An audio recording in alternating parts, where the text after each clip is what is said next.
নমস্কার, নন্দিনীস কুকিংয়ে আপনাদের সবাইকে স্বাগত। আজ অনেক দিন পর আমার ফেভারিট একটা খাবার রান্না করে আপনাদেরকে দেখাবো। খুবই সোজা পদ্ধতি। এবার শুরু করছি। প্রথমে ভুল করে পেঁয়াজটা দিয়ে দিয়েছিলাম, কিন্তু প্রথমে পেঁয়াজ নয়, প্রথমে দেওয়া হবে তেল, তারপরে পেঁয়াজ। ওটা দেখতে পাবেন পরে।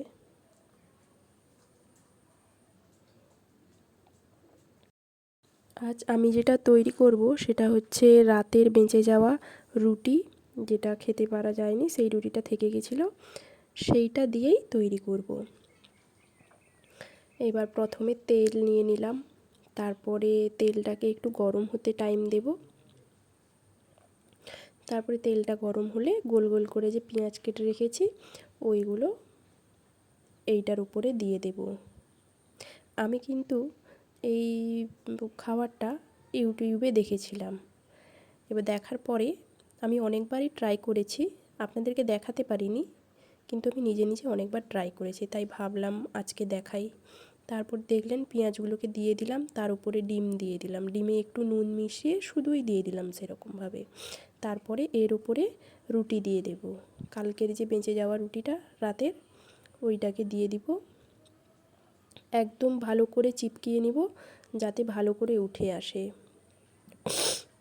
আসলে এখন আর রান্নার ভিডিও দিতে পারি না, তার কারণ আমি যেখানে রান্না করতাম ওই সেটআপটা একটু গন্ডগোল হয়ে গেছে, মানে একটু আলোর প্রবলেম হয়ে গেছে, এই জন্য আর দিতে পারি না।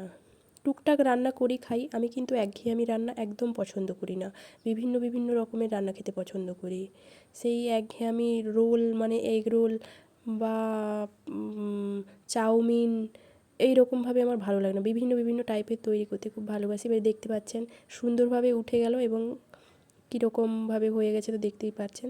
তারপরে একটু 1 চামচ সস নিয়ে গোটাটা ঘুরিয়ে নেব, একটু ভালো স্বাদ হওয়ার জন্য আর কি। তবে সসটা কিন্তু আমি এমনি নর্মাল কোম্পানির ইউজ করেছি, কোনো ভালো ব্র্যান্ডেড সস এটা নয়, মোটামুটি ভালোই লাগবে আর কি টমেটো সসটা।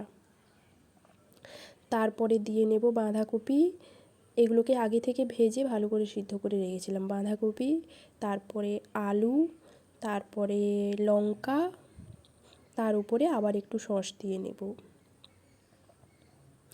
আজকে তো আমার ভীষণ শরীরটা অসুস্থ, ভীষণ ঠান্ডা লেগেছে আমাকে, এই জন্য আর মানে ভেজা কিছু খাবার খাবো না, শুকনো খাবারই খাবো।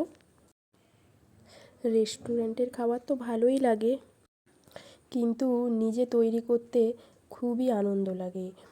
আর আমার রান্না করতে তো খুবই ভালো লাগে, আর বিভিন্ন বিভিন্ন রকমের এইভাবে যদি রান্নার কথা হয় তো আর কথাই নেই। আজকে এইভাবে তৈরি করে দুপুরের টিফিনটা করলাম।